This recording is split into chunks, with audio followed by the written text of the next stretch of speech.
Welcome to अंदर video. और आज की वीडियो में करेंगे रिव्यू ब्लैक रोड के एपिसोड 108, 109 और 110 का रिव्यू। तो चलिए जानते हैं कि क्या क्या हुआ ब्लैक रोड की कहानी में आगे।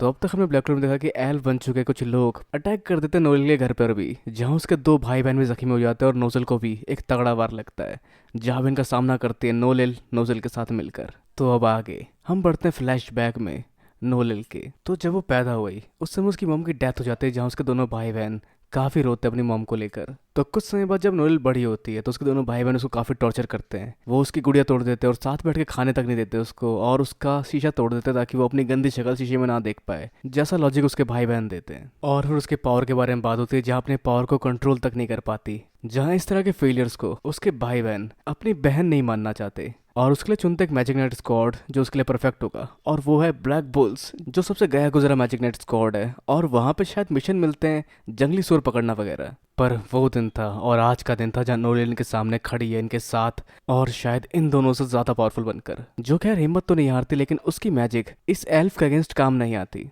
और नोजल पे कुछ नहीं कर पाता, जहाँ वो माना को अपने आसपास ही मेंटेन कर सकता है, जहाँ पर वो बस डिफेंस के लिए अपने मैजिक का इस्तेमाल कर पा रहा है। पर अगर यहाँ ब्लैक बुल्स के मेंबर होते तो वो लोग क्या करते, जैसा सोचते नोएल, और ध्यान लगा पाते कि जगह से कोई चीज़ बाहर नहीं जा पा रही। तो अगर मैं यहाँ पर अपने मैजिक को कंट्रोल करने की जगह उसको रेज मोड में छोड़ दूँ तो पूरी जगह पानी से भर जाएगी, जैसा वो करती है। और जहाँ पर उसकी मदद करता है नोजल, और वो लोग पानी के अंदर एक शील्ड बना लेते हैं, जहाँ पानी सारा उस एटलस के अंदर घूम रहा होता है, जिसकी वजह से वो एल्फ उसके गिरफ्त में आ जाती है और उसे अंडू करना पड़ता है अपना स्पेल। और जिस पल नोजल तेजी दिखाते उसको पकड़ लेता है और हरा देता है। और नोजल कहता है कि ये टेक्निक काफ़ी अजीब थी, जो रॉयल क्राइटेरिया को मैच नहीं करता, लेकिन ये वो टेक्निक थी जो तुमने खुद सीखी थी, तुम बिल्कुल हमारी मॉम की तरह हो। जहाँ नोजल बिल्कुल नहीं चाहता था कि दोबारा अपनी मॉम को खो दे, और उसे उम्मीद नहीं थी कि नोएल और पावरफुल बन पाएगी, और वो उसको बचाना चाहता था, जिस वजह से उसने उसको ब्लैक बुल्स में भेजा ताकि वो जंग से दूर रहे। लेकिन उस सब के बावजूद भी ये और पावरफुल बन गई, और नोजल अपनी गलती मानता है और कहता है मैं तुमसे माफ़ी मांगता हूँ। पर इस सब के अलावा उसकी बहन को इलाज की ज़रूरत है, जिसके लिए वो कहता है। लेकिन तभी उसी एटलस वाली लड़की की सुइयां आती है और लगती है वो नोजल को, और वो धराशायी हो जाता है, जहाँ और गुस्से में आग बबूला हो जाती है एल्फ, और शक्ति के साथ सामने आती है, जो स्पेल पहले से ज़्यादा पावरफुल और बड़ा हो जाता है। जहाँ नोएल को अपने भाई बहनों को बचाना है, पर सामने वाले भी काफी गुस्से में, जो इन सबको अब धीरे धीरे तड़पा तड़पा के नहीं मारेगी, इन सबको एक बार ही में मारेगी। पर तभी नोएल के आसपास उसका माना मैनिफेस्ट होने लग जाता है, जहाँ पर वो सोचते कि इसके लिए कुछ नहीं कर सकते हम दूर से, तो क्लोज रेंज अटैक कुछ करना पड़ेगा, जहाँ सारे माना को अपने आसपास जमाने लगती है और उस डेंस फॉर्म को कंटेन करने लगती है, जो खड़ी ट्रेनिंग के वजह से हो सकता है, जहाँ पे नोएल ने काफ़ी ट्रेनिंग की है, जिसकी वजह से वो इस फॉर्म को अचीव कर पाती है और अपने आसपास अपने माना से पानी का एक आर्मर बना लेती है। और ये होता है वाटर क्रिएशन मैजिक वल्गायरी आर्मर, जिस फॉर्म को फील कर पाती है एल्फ भी, और काफ़ी सारे वार करना शुरू करते हैं नोएल के ऊपर। लेकिन नोएल सारे वारों को डॉज कर लेती है और इस स्पेस में तैरती हुई सोच पाती है कि क्या बात है, मैजिक इतना फ्री होता है, क्या मेरी मॉम भी ऐसा फील कर पाती होगी, जो उसके सारे वारों से बच रही होती है। और नोजल उसको देखता है और उसमें उसको अपनी मॉम की झलक दिखती है, जो टैक्टिक थी the dancing princess of the battlefield. और नोजल सिर्फ डॉज करने के अलावा भी उसके वारों को काउंटर भी कर सकते हैं अपने मैजिक से, जहाँ करीबी वार करने जाती है उस एल्फ के ऊपर, लेकिन उस एल्फ के मैजिक से उसका मैजिक काउंटर होकर अलग डायरेक्शन में जाने लग जाता है। लेकिन ऐसा नहीं होता, जहाँ नोएल के मैजिक को जो भी चीज़ छूती है वो उसके कंट्रोल में आ जाती है, और उसका माना भी कंट्रोल वो कर पाती है, और उसके इस वार से भी पार जाकर उसको हरा देती है और काउंटर कर लेती है इस एल्फ को, जहाँ जीत होती है नोएल की। तो ये था नोएल का नया स्पेल जो उसने यूज़ किया अपने भाई बहनों को तकलीफ में देखते हुए। तो क्या ये लोग जीत गए? शायद हाँ, पर नहीं, क्योंकि बहुत सारे एल्फ और आ जाते हैं वहाँ पे जो अटैक करते हैं सॉलिड के ऊपर, लेकिन जिसको रिपेल कर देता है एक स्पेल जो कि अपने अंदर अब्जॉर्ब कर लेता है उस मैजिक को।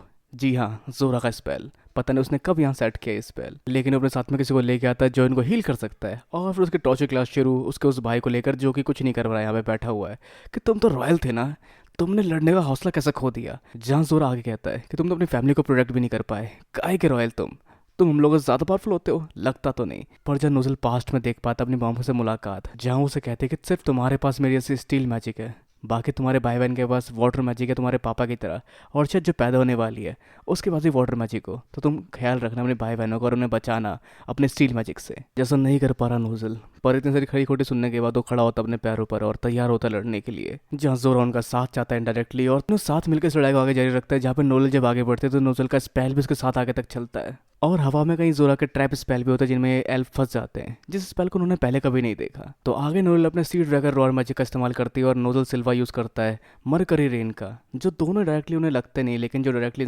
अब्जॉर्ब हो जाते हैं जोरा के स्पेल में, और फिर वो इनडायरेक्टली दुगनी तेजी से दुगनी पावर के साथ बढ़ते हैं इन एल्फों की तरफ।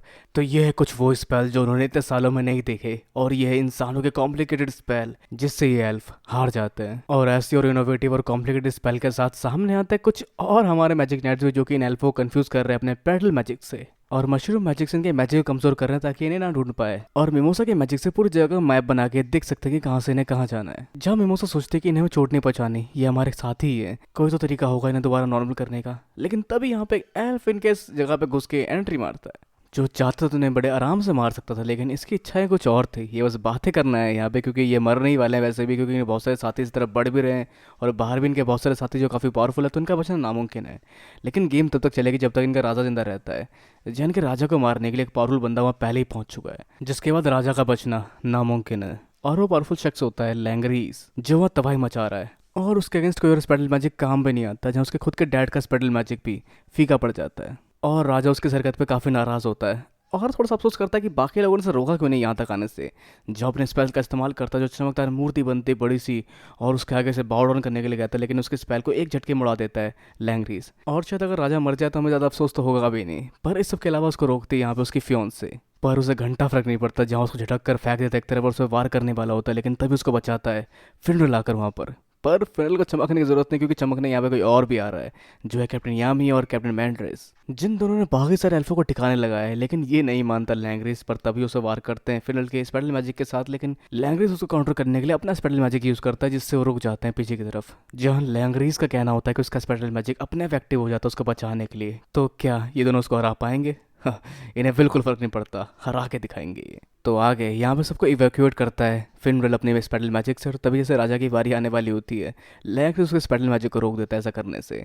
तो जो लैंग्रीज के अगेंस्ट अपनी शक्ति का इस्तेमाल करते हैं कैप्टन मैंट्रिस, और उनकी सारी शक्ति उसके स्पेटल मैजिक से होते हुए पीछे की तरफ चली जाती है जहाँ पर राजा होते हैं, और उसके स्लाइस से बिल्डिंग के साथ साथ कटकर राजा भी शायद नीचे कहीं और चला जाता है, और शायद राजा अब नहीं बचा मे भी। पर इस सब के अलावा तैयार है लैंग्रीज भी लड़ने के लिए इससे, और अपने बहुत सारे और स्पेटल मैजिक को अपने सामने लाता है अपनी रक्षा करने के लिए और थोड़ी बहुत अटैक करने के लिए भी, जहाँ फिनरल उसको काउंटर कर रहा होता है, लेकिन सारे काउंटर नहीं कर पाता, जिसकी वजह से बचना होता है कैप्टन यामी और कैप्टन मैंट्रिस को खुद भी, जहाँ पर वो यूज़ करते हैं अपने ब्लैक होल का, और कैप्टन मैंट्रिस यूज़ करता है अपनी ताकत पैरों की, जिससे वो भागते हैं उसके अटैक से। लेकिन कैप्टन यामी समझते हैं कि इससे ऐसा ज़्यादा तक नहीं लड़ा जा सकता, और फिनरल की शक्तियाँ भी धीरे धीरे खत्म होती चली जाएंगी, तो उन्हें कुछ तो करना पड़ेगा। और उसके अलावा जैक द रिपर तैयार है उसको काटने के लिए, जिनका माना कुछ ऐसा है कि वो किसी भी स्पेल को काट सकते हैं अपने माना के नेचर को चेंज कर। तो इस तरह से वो शायद इसके स्पेटल मैजिक को भी काटने वाले हैं, और जी हाँ बिल्कुल वैसा ही करते हैं, और अपने मैजिक से सारे स्पेटल मैजिक को काट देते हैं। और आखिर में कैप्टन यामी और कैप्टन मैंट्रिस मिलकर अपने डायमेंशन स्लैश और अपने काटने की शक्ति से इसके डिफेंस को काट देते हैं, लेकिन तभी ये अपने और स्पेटल मैजिक से उनको वहाँ से बाहर गिरा देता है। लेकिन जहाँ पर अकेला बचता है फिनरल, जो इसको काउंटर करते हुए 2 बार अपने पर खाते हुए उनको वापस यहाँ ले आता है अपने विंग वीड मैजिक के इस्तेमाल से, जो कि हरे रंग का दिखता है। तो ये इसके स्पेटल मैजिक को काट कर इस पर लाइटलेस स्लैश का इस्तेमाल करते हुए इसको बेहोश करने जा रहे थे, लेकिन इसके बाद भी लैंग्रीज हारता नहीं, जहाँ पे वो अपने और शक्ति का इस्तेमाल करता है और अपनी शक्ति से आसपास की पूरी बिल्डिंग मिटा देता है, और सामने खड़ा होता है अपनी बहुत सारी पावरफुल स्पेटल मैजिक के साथ, और अपना आपा खो चुका होता है। जहाँ फिनरल समझ पाता है इस मौके को, और अपने स्पेटल मैजिक से अपने विंग बीट को भेज के उसकी तरफ उसको खींच के लाता है अपने पास, और एक घूसे से उसको नॉकआउट करता है। जहाँ फिनरल का कहना ये होता है कि मैं तुम्हारा बड़ा भाई था और मैंने तुम्हें काफ़ी अकेला छोड़ा है, मैंने मुझे बहाना बनाया कि मैं कमज़ोर हूँ इसलिए मैं कुछ नहीं कर पा रहा, और अपनी जिम्मेदारी से मुझे भागता रहा, जिस दौरान तुम काफ़ी अकेले रहे होगे, और अपने इस मुक्के से उसको गिरा देता है। जहाँ लैंग्रीज के दिमाग में हम देख पाते हैं कि आवाज़ चल रही है जो होती है फिनरल की, और फिनरल उसको अपने साथ ले रहा होता है, जहाँ दोनों भाई बेहोश होकर वहाँ गिर जाते हैं। तो आगे एल्फो का वेस इस तरफ बढ़ रहा है, जहाँ पहुंच चुका है पैट्री भी, जो पूछता है लिस्ट के बारे में, जहाँ लिस्ट अभी पूरी तरह से होश में नहीं आया, शायद उसके फॉरबिडन मैजिक के इस्तेमाल की वजह से या फिर इस आर्टिफिशियल शरीर की वजह से। पर जहाँ पैट्री को लगता है कि उसे गोल्डन नॉन ने पूरे किंगडम के सारे इंसानों को खात्मा कर दिया होगा, और उनके इस बड़े से जो भी चीज़ थी इसने भी काफ़ी पत्थर गिराया नीचे की तरफ, तो उससे भी काफ़ी सारे लोग मर चुके होंगे, और किंग भी अब तक मारा गया होगा।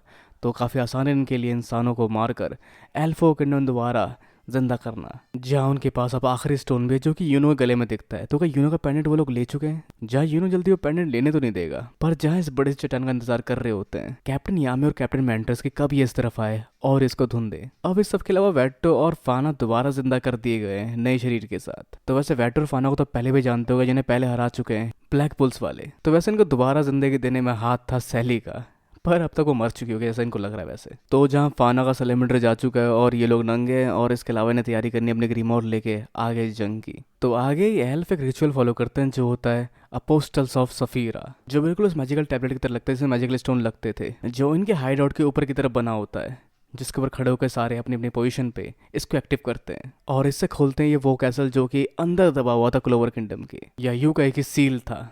और ये अंडरवर्ल्ड की एक जगह थी जो कि एक ऐसी जगह है जिसे कहा जाता है बॉर्डर इस दुनिया का और दूसरी दुनिया का, जो है शैडो पैलेस, जिसको एल्फो ने अपनी शक्ति को इकट्ठा करके खोला है। और जिसके अंदर एक जगह है, इसमें अगर ये आखिरी स्टोन को रखेंगे तो ये जो एल्फ का रीइंकार्नेशन मैजिक है कंप्लीट हो जाएगा और ये पूरी तरह से बन जाएंगे एल्फ, और इंसान इनके शरीर से निकल के पहुंच जाएंगे पाताल की गहराइयों में। तो वो एल्फ जो कि मिमोसा के यहाँ पे पहुंच गया था, वो वहां से निकलता है उसी शैडो पैलेस में जाने के लिए शायद, और बहुत सारे एल्फ और आते हैं ताकि ये इनके मैजिक को इंटरप्ट ना कर सके। और तभी वहां पर आता है एक बड़ा सा कैसल जिसमें होते हैं ब्लैक बुल्स वाले, जो चिल्ला के कहते हैं क्या तुम सब लोग ठीक हो? सभी ध्यान दो, हम पे शक करने की जरूरत नहीं है, हम लोग बस ब्लैक बुल्स वाले हैं। और हेनरी भी बहुत कुछ कहता है। तो बहुत सारे और लोग होते हैं उसके अलावा यहाँ पर। कैप्टन यामी काफी खुश होता है हेनरी को मैदान में देखकर। तो इस सब के अलावा इन सब का आपस में भरत मिलाप होता है, जहाँ देखते हैं कि फिनल दोबारा उठ के बेहोश हो चुका है, मतलब पहले उठ चुका था वगैरह वगैरह, जहाँ पे नोल की ड्रेस को भी देख पाते हैं। तो एल्फिन के हाइडआउट की तरफ बढ़ते हैं, जिसको देखते हुए लोग काफी तेजी से अपना फैसला करते हैं और कैसल में बहुत सारे कैनन बनाकर उनमें से अपने माना गए एट्रीब्यूट को फेंकते हैं ताकि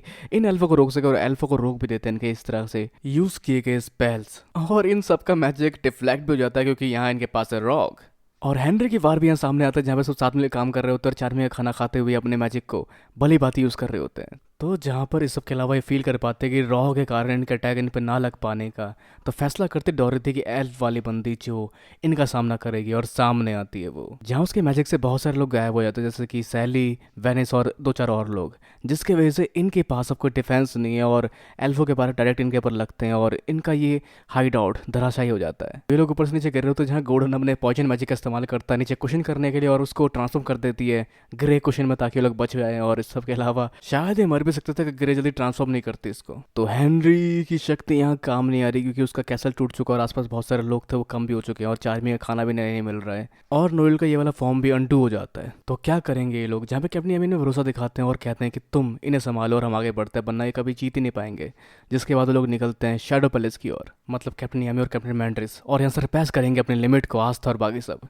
पर इस सब के अलावा उनकी तरफ बढ़ रहा है गोचे, जहाँ उसके साथ जब उसकी बहन का स्पेल मिक्स होता है तो इन सब का शरीर पैरालाइज हो जाता है, तो ये लोग कुछ नहीं कर पाते। पर आस्था की नई तलवार डीमन डिस्ट्रॉयर स्वॉर्ड बाहर आती है, जिसके बाद वो इसके इस मैजिक को अब्जॉर्ब करके कैंसिल कर देता है और इन सब का शरीर आज़ाद होता है। पर गोचे नाराज होता है उसके हाथ में लेश की तलवार देखकर और अपने और शक्ति का इस्तेमाल करता है उसके अगेंस्ट, लेकिन जिस सबको पूरा ब्लैक होल साथ में कर रोकता है, मतलब गोल्डन अपने पॉइजन से उसके रिफ्लेक्शन को रोकता है, साथ में ग्रेड ट्रांसफॉर्म करके उसके रिफ्लेक्शन को रिफ्लेक्ट कर देती है, और यहाँ तक कि हेनरी पत्थर हवा में उड़ाकर उसके रिफ्लेक्शन को रोक देता है और आस्था उसके रिफ्लेक्शन को उसकी तरफ दोबारा रिफ्लेक्ट कर देता है, जिससे एक खरोज मारने में कामयाब होते हैं गोचे के ऊपर। जहाँ साथ मिलकर गोचे के बारे में कहते हैं कि वो क्रीपी अपनी बहन के बारे में सोचता रहता है वगैरह वगैरह, और पर जो भी है वो ओरिजिनली ओरिजिनल है। जहाँ दोबारा वो लोग उसको नॉर्मल करके रहेंगे और साथ मिलकर हराएंगे उसको। तो क्या होगा आगे, क्या ये लोग उसको हरा पाएंगे या ये भी हार जाएंगे, क्योंकि गोचे की शक्ति काफी बढ़ चुकी है। तो क्या ग्रे, गोल्डन और हेनरी के साथ आस्था मिलकर इसको हरा पाते हैं?